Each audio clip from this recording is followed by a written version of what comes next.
اس زمانے کے تاجر دوسروں سے نفع لینے کے لیے تجارت کرتے ہیں، اس زمانے کے تاجر دوسروں کا نفع پہنچانے کے لیے تجارت کرتے تھے. اس لیے اللہ تعالیٰ دونوں کے لیے سہولت کرتے تھے، گاہک کے لیے بھی اور مالک کے لیے بھی. ہاں اس زمانے میں جتنے بھی ہیں، حکام سے لے کر عوام تک، سر جگہ تاجر، ڈاکٹر، انجینئر، جو جس شعبے میں کام کر رہا ہے اس کا جذبہ دوسرے سے فائدہ اٹھانے کا ہے. ڈاکٹروں کی ڈاکٹری میں بھی اس لیے سہولت اور شفا نہیں رہی کہ مریض سے انتفاع کا جذبہ ہے، مریض سے فائدہ اٹھانے کا ارادہ ہے. حالانکہ بیچارہ مریض ہے، مریض تو خدمت کا محتاج ہے، مریض تو خدمت مریض تو اس کا محتاج ہے کہ اسے خدمت کی جائے، نہ کہ اسے خدمت لی جائے. سارے جتنے بھی ڈاکٹر ہیں مریض سے خدمت لیتے ہیں. اس زمانے میں لوگ زمین سے غلے کے اگنے کو اللہ کی قدرت سمجھتے ہیں. اس زمانے کے لوگ زمین سے غلہ اگنے کو اللہ کی قدرت سمجھتے ہیں، حالانکہ یہ اللہ کی قدرت نہیں، یہ تو اللہ کی قدرت کا تعارف ہے، قدرت کا تعارف ہے. اور ایمان والوں کا امتحان ہے، ایمان والوں کا امتحان ہے کہ ہم تمہیں زمین سے غلہ اگا کر دکھلائیں گے تاکہ ہم یہ دیکھیں کہ تم غیروں کی طرح زمین کے پجاری بنتے ہو یا ہماری پوجا، ہماری عبادت کرتے ہو. سنو تو صحیح غور سے، ہم زمین سے غلے کو ظاہر کریں گے تمہارے عقیدے اور تمہارے ایمان کو جانچنے کے لیے کہ آیا تم غیروں کی طرح زمین کی جے اور زمین کا تشکر اور زمین کی پوجا کرتے ہو، یا یوں کہتے ہو کہ نہیں اللہ دینے والے ہیں، ہم نے صرف تمہارے اس امتحان کے لیے زمین سے غلے کو ظاہر کیا ہے. لوگ سمجھتے ہیں بس اللہ کی قدرت ہے، دیکھو کہ زمین سے غلہ اگ رہا ہے. یہ تو قدرت کے تعارف کے لیے ہے. قدرت یہ نہیں، قدرت یہ نہیں ہے، قدرت یہ نہیں ہے کہ زمین سے غلہ نکل آئے. وہ تو تم تو زمین سے کو کہو اللہ کا خزانہ، وہ تو جنت بھی نعمتوں کا خزانہ نہیں ہے. جنت نعمتوں کا خزانہ نہیں ہے. جہاں ہر نعمت ہے وہ بھی نعمت کا خزانہ نہیں ہے، بلکہ سارے انبیاء اور سارے اولیاء اور سارے صحابہ اور قیامت تک آنے والے ایمان والے، ان کی اعلیٰ اور ادنا ساری جنتوں کو جمع کر دیا جائے ماں محمد صلی اللہ علیہ وسلم کی جنت کے، تو یہ اللہ تعالی کے نعمت کے خزانے کا ایک ذرہ بھی نہیں ہے. جنت نعمت کا خزانہ نہیں ہے، جنت نعمت کا خزانہ نہیں ہے. وہ تو ساری جنتیں ملا کر نعمت کے خزانے کا ایک ذرہ ہے. جیسے جہنم کے سارے عذاب جمع کر دیے جائیں تو وہ اللہ کے عذاب کے خزانے کا ایک ذرہ ہے. اللہ کے عذاب کے خزانے کا جہنم اللہ کے عذاب کے خزانے کا ایک ذرہ ہے، جیسے ساری جنتیں اللہ تعالی کی نعمتوں کے خزانوں کا ایک ذرہ ہیں. پھر کائنات کا یہ چھوٹا سا نظام جو ان قریب ختم ہونے والا ہے، یہ اللہ کا خزانہ کیسے ہو سکتا ہے؟ کائنات قدرت کا مظہر ہے، قدرت کائنات میں نہیں ہے.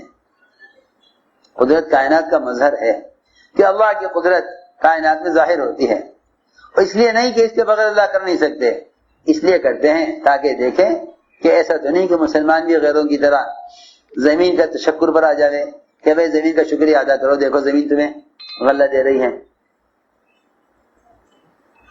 زمین تمہیں غلہ دے رہی ہے، زمین کا شکریہ ادا کرو. کفار مکہ یہ چاہتے تھے کہ ٹھیک ہے محمد صلی اللہ علیہ وسلم اللہ کے وحدانیت کو بیان کرتے ہیں، کریں، لیکن تھوڑا سا ہمارے بتوں کی طرف بھی توجہ دیں اور ان کو ایسا بالکل ناکارہ اور بیکار خیال نہ کریں. طواف کرتے ہوئے ان کے آگے سے ذرا سے جھک کر چلے جایا کریں تاکہ اختلاف ختم ہو جائے، تاکہ اختلاف جی ہاں، آج کل لوگ اختلافات کو ختم کرنے کے لیے مصالحت چاہتے ہیں کہ کیا ہو جائے، مصالحت ہو جائے. کیا ہو؟ مصالحت کرو تاکہ اختلاف ختم ہو جائے. محمد صلی اللہ علیہ وسلم سے بھی کفار مصالحت چاہتے تھے. سنو میں کیا کہہ رہا، محمد صلی اللہ علیہ وسلم سے کفار مصالحت چاہتے تھے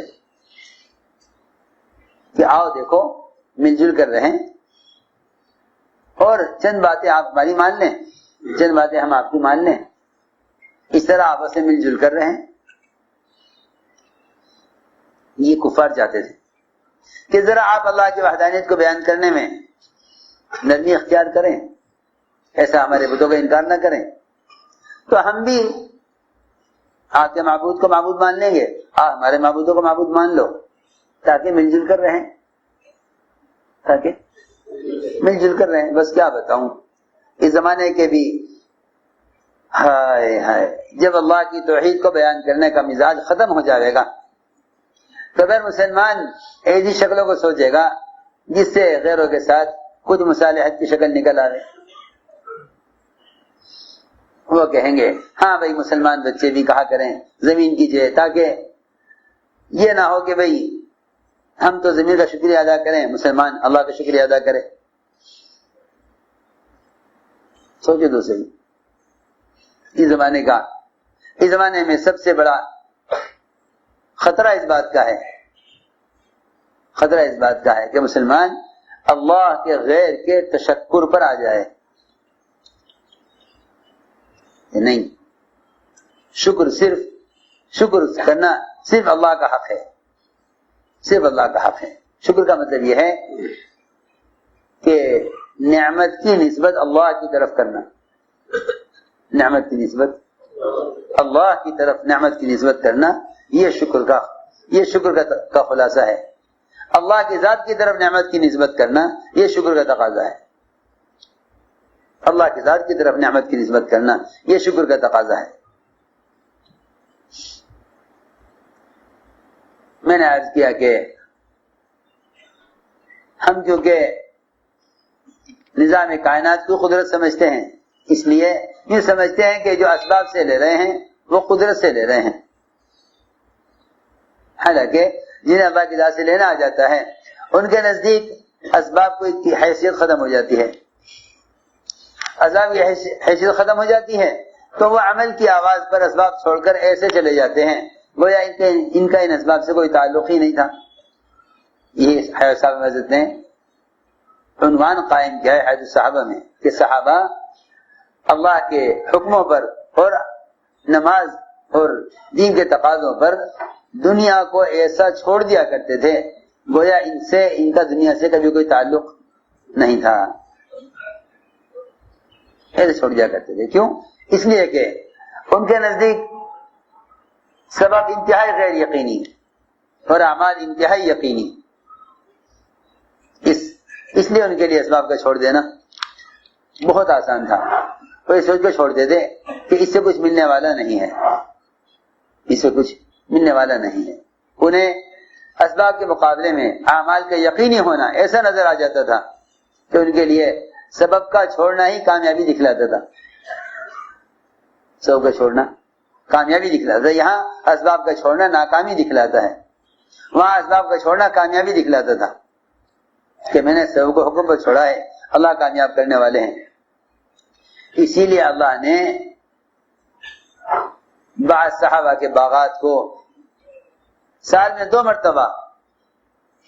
مرتبہ باغات سے پھل دیا ہے. ایک صحابی نے آ کر عرض کیا کہ میں تو قرض سے تنگ آ گیا ہوں، اگر میں سال ہر سال سارے باغ کی آمدنی قرض میں دوں، اپنے گھر ایک کھجور لے کر بھی نہ جاؤں تو میں سمجھتا ہوں کہ میرا قرض ادا نہیں ہوگا. فرمایا پھل توڑ لیا ہے؟ کہ جی ہاں، سارا باغ کا پھل ٹوٹا ہوا ہے، ہر قسم کی کھجوروں کا الگ ڈھیر لگا ہوا ہے. فرمایا چلو باغ میں، اور جتنے بھی لوگ ہیں جن کا حق تمہارے ذمہ ہے سب کو بلا لو. اعلان کر دیا کہ جس کا ہمارے ذمہ حق ہے وہ آ جائے.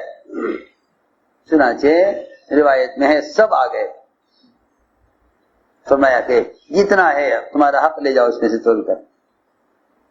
کہتے ہیں صحابی سارا قرضہ ادا ہو گیا مگر مجھے کہیں ایک کھجور کی جگہ خالی نظر نہیں آتی تھی کہ یہاں سے کوئی کھجور اٹھائی گئی ہے.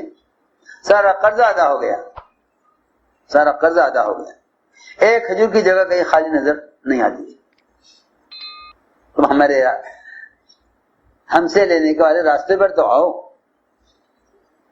ہم سے لینے کے راستے پر تو آؤ. کیا بتائیں, کمائی کے اسباب کو اللہ کا ضابطہ سمجھتے ہیں. تجارت ضابطہ نہیں ہے, زراعت غلہ لینے کا ضابطہ نہیں ہے, دوا شفا لینے کا ضابطہ نہیں ہے, ہتھیار حفاظت کا ضابطہ نہیں ہے, ورنہ باڈی گارڈ خود ہی مار دیتے ہیں. اللہ اکبر. جو ملک ہتھیار اپنی حفاظت کے لیے بناتا ہے ان کے ہتھیار انہی کے خلاف استعمال ہوتے ہیں. کیا عجیب اللہ کا نظام ہے. اللہ کے ذات سے لینے والے ضابطوں پر آؤ. کائنات ضابطہ نہیں ہے. تو میں نے عرض کیا ایک وعدہ یہ ہے کہ اللہ تعالیٰ ایسی کا صرف دیتے ہیں جہاں گمان خیال نہیں پہنچتا. ایک وعدہ یہ ہے کہ یہ آدمی تقوی اختیار کرے گا ہم اس کے کام میں آسانی پیدا کر دیں گے. کام میں آسانی.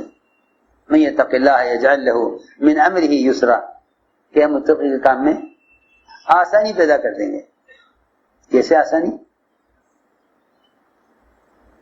آسانی کا مطلب یہ نہیں ہے کہ آپ نے ایک سبب اختیار کیا اور اس میں کوئی رکاوٹ پیش نہیں آئی. ہمارے تو اس زمانے میں آسانی کا مطلب یہ سمجھا جاتا ہے کہ کام میں کوئی رکاوٹ پیش نہیں آئی تو یہ کام آسانی سے ہو گیا. سنو, آسانی کا کیا مطلب ہے؟ جو آدمی تقوی اختیار کرتا ہے ہم اس کے کام میں آسانی پیدا کر دیتے ہیں. میں بتاتا ہوں کیسی آسانی. اللہ اکبر.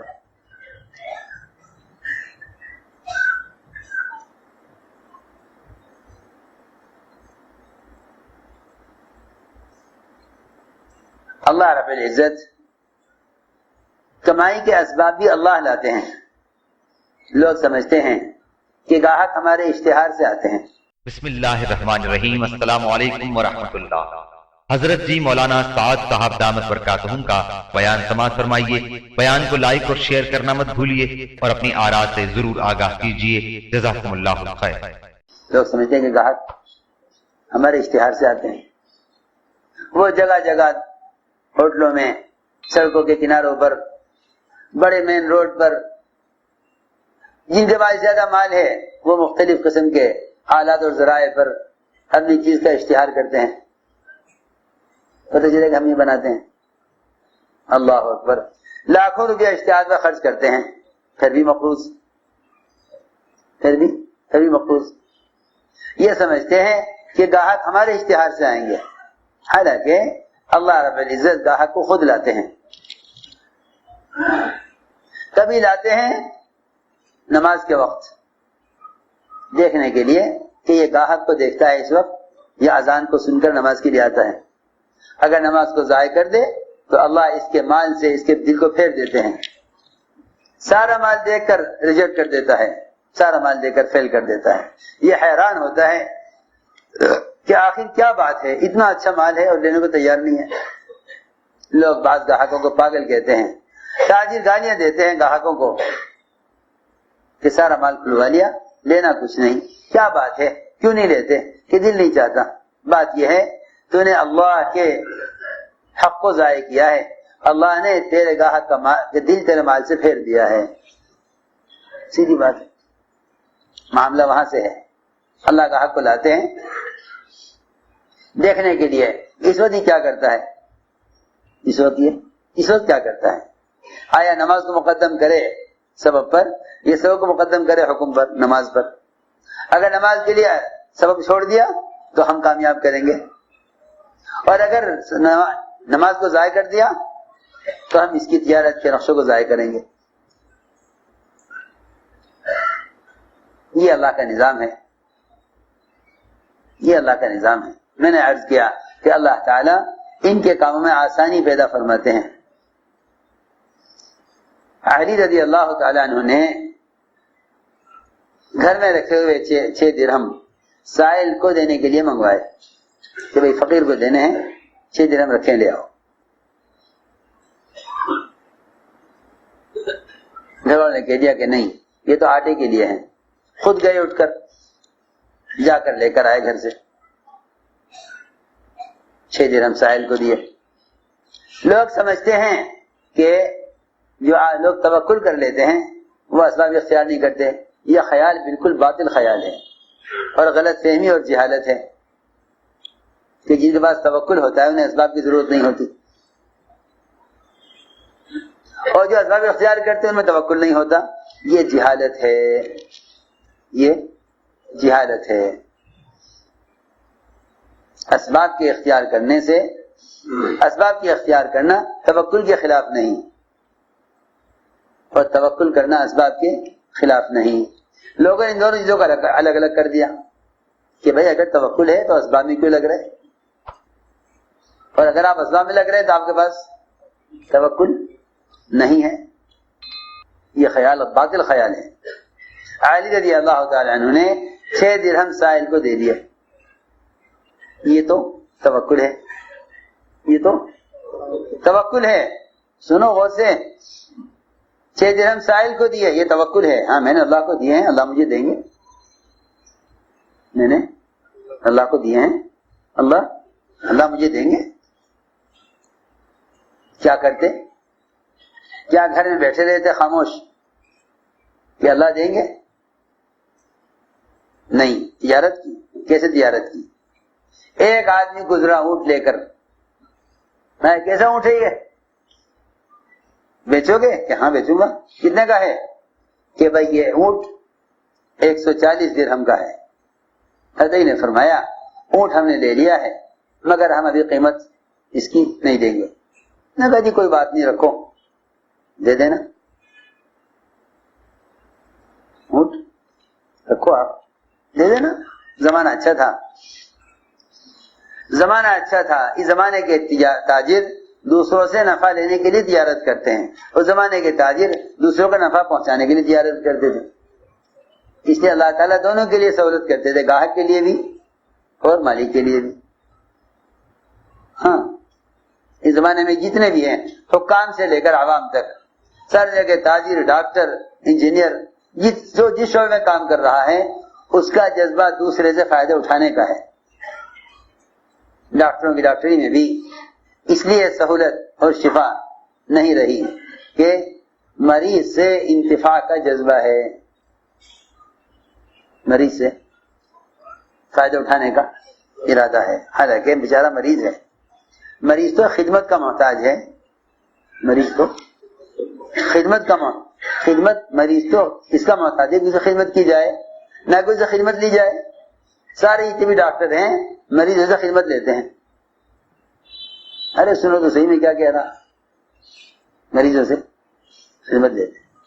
اتنا پیسہ آپ کو دینا پڑے گا پہلے، اتنا بعد میں دینا پڑے گا۔ وہ بیچارے بہت سے لوگ تو ایسے ہیں کہ وہ امراض کو پالتے ہی اس لیے ہیں کہ ان کے پاس علاج کا انتظام نہیں ہے، کیونکہ ڈاکٹروں کا خیال یہ ہے کہ اس زمانے میں ڈاکٹری وہ کمائی کا ذریعہ ہے، حالانکہ پہلے زمانے میں طب اور ڈاکٹری یہ کمائی کا ذریعہ نہیں تھے، کمانے کا ذریعہ عیب سمجھا جاتا تھا کسی کا علاج کر کے پیسے لینا۔ ارے ایک تو وہ بیچارہ محتاج علاج کے لیے، پھر آپ ایک مسلمان ایک انسان کا علاج کر کے پیسے لیں۔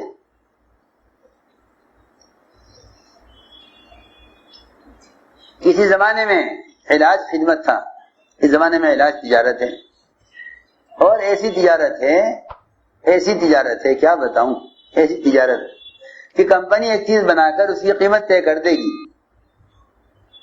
کمپنی ایک چیز بنا کر اس کی قیمت طے کر دے گی، لیکن علاج میں کوئی قیمت، کوئی حد، کوئی لمٹ نہیں ہے، جتنے چاہے پیسے مانگ لو، ہاں جتنے چاہے۔ مریض بیچارہ مجبور ہے، کیا کرے وہ، کیسے دے گا وہ؟ کیونکہ اس کو تکلیف ہے اندر، اس کو اندر تکلیف ہے۔ میں نے اس لیے عرض کیا کہ طب اور ڈاکٹری یہ فائدہ اٹھانے کے لیے نہیں بلکہ فائدہ پہنچانے کے لیے تھے۔ یہی وجہ تھی پرانے زمانے میں اطباء جو ہوتے تھے وہ اپنا کوئی کاروبار کرتے تھے اور لوگوں کا علاج مفت کر دیا کرتے تھے، نسخہ بنا کے دے دیا کہ بھائی یہ ہے، یہ دوا اسے ملا کے کھا لو، وہ خود دوا خرید کے کھا لیا کرتا تھا۔ اس زمانے میں سب سے بڑی تجارت وہ ڈاکٹری ہے۔ اس زمانے میں ڈاکٹری سے کمانا عیب تھا، زمانے میں ڈاکٹری سے کمانا عیب سمجھا جاتا تھا۔ ہم نے عرض کیا کہ یہ جو نفع اٹھانے کا مزاج ہے نا دوسروں سے، اس نے تمام اسباب کی برکتیں اٹھائی ہوئی ہیں۔ ہر ایک کا جذبہ دوسرے سے فائدہ اٹھانے کا ہے، فائدہ پہنچانے کا جذبہ نہیں ہے۔ پھر خیانت ہے، ہر آدمی مال دیتے ہوئے ڈرتا ہے۔ اس نے کہا لیجیے اونٹ یہاں باندھ دیتا ہوں، آپ دے دیجیے پیسے۔ ادھر یہ اونٹ والا اونٹ باندھ کے گیا، ادھر دوسرا آدمی آ گیا، بھائی اونٹ کس کا ہے؟ کہ ہاں جی ہمارا، کیا بات ہے کہ بیچو گے؟ ہاں ضرور بیچیں گے۔ کتنے کا ہے؟ کہ 200 درہم کا۔ 200 درہم، 200 درہم لیے، اونٹ بیچا، 140 درہم اونٹ والے کو دیے، 60 درہم گھر لے گئے، 60 درہم گھر لے گئے۔ لوگ فرائض کو ضائع کر کے کمانا چاہتے ہیں کیونکہ سبب کو اصل سمجھا ہے۔ لوگ فرائض کو ضائع کر کے کمانا چاہتے ہیں۔ حضور اکرم صلی اللہ علیہ وسلم نے جن اعمال پر جو وعدے کیے ہیں ان وعدوں کو اصل نہیں سمجھتے۔ چنانچہ علی رضی اللہ تعالیٰ عنہ 60 درہم گھر لے گئے، اور گھر جا کر سب سے پہلا کام، یہاں گھر کی تعلیم کو کہو تو کہتے کیا ضرورت ہے، اور کیوں لازم کرتے ہو بھائی تبلیغ میں یہ کام کرو، یہ کام کرو، یہ کام کرو، یہ کام کرو۔ یہ کوئی لازم تو ہے نہیں کہ بھئی کوئی زبردستی ان اعمال کو کیا جائے گھروں کے اندر۔ حالانکہ جنہیں جن اعمال کے مقاصد کی خبر نہیں ہوتی وہ ان اعمال کو ہلکا سمجھ کر چھوڑ دیتے ہیں۔ گھر کی تعلیم ہی یہی تھی، گھر کی تعلیم ہی یہی تھی کہ تم گھر میں آ کر سب سے پہلے یہ بتاؤ کہ تم جو کما کر لائے ہو کہاں سے کما کر لائے ہو۔ گھر میں داخل ہوتے ہی سب سے پہلی بات یہ کہی علی رضی اللہ تعالیٰ عنہ نے کہ یہ جو ہم 60 درہم لائے ہیں، یہ 60 درہم اللہ کا وہ وعدہ ہے جو اللہ نے اپنی نبی کی زبان پر ہم سے کیا تھا۔ یہ روایت میں ہے، حضرت علی گھر میں داخل ہوتے ہوتے یہ کہا حضرت فاطمہ سے، ھذا ما وعدنا اللہ علی لسان نبیہ، یہ وہ وعدہ ہے اللہ کا جس کا وعدہ اللہ نے اپنے نبی کی زبان پر ہم سے کیا تھا۔ میں نے عرض کیا کہ اللہ تعالیٰ اسباب میں سہولتیں لائیں گے، اسباب میں سہولتیں لائیں گے، ایسی سہولتیں کہ داؤد علیہ السلام بیت المال سے ذاتی خرچ لیتے تھے، بادشاہ تھے، بادشاہ کا ملک، بادشاہ کا مال، ساری رعایا خود بادشاہ، سارا ملک بادشاہ کا، جسے چاہے لے لو اپنے خزانے سے۔